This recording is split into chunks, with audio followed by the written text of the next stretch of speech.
The building of Edinburgh's tram network is one of the biggest construction projects in Europe.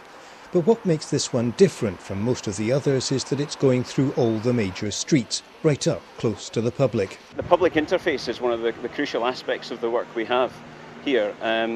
We employ competent contractors and they take care of the work within, if you like, the fence. They also have a vested interest in obviously the stuff that happens outside the fence and then interface with the public. And all that has to be managed and planned quite a few months in advance to look at the impact it will have on pedestrian management, pedestrian routes and the traffic management as well.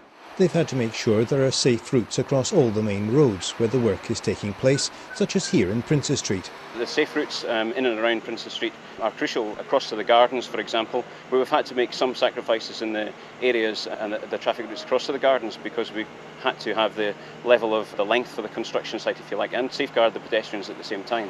For the main contractors, the health and safety of the public's been written into the contract. Paramount importance.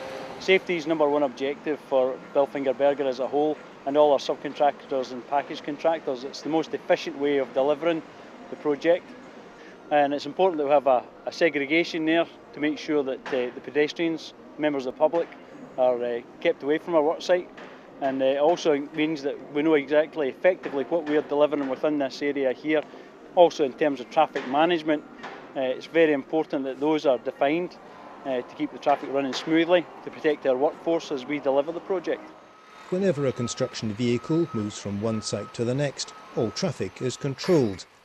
And there are signs at every point where people may be crossing. That's for our employees to let them know they are now entering a work site. It's the basic statutory signs of hard hat, high visibility clothing, safety footwear, and also other risks that may be about deep excavations, machinery operating. So it's very important that we keep that level up. It also lets the pedestrians and the public know as well that this is a working site, that it's not a place for them to wander on without the appropriate safety equipment.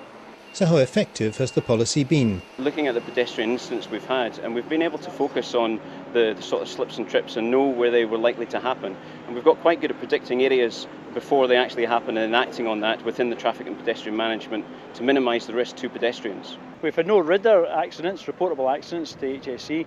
We've had a couple of minor scrapes and bumps. I think we've had one accident with a cut finger in our book. But beyond that, a very good health and safety record. We've recently had the Edinburgh Festival.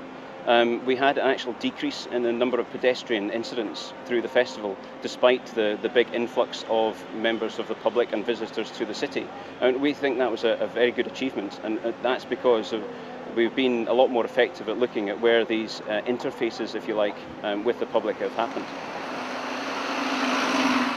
The objective now is at least to maintain, if not improve on that record, until the trams are delivered.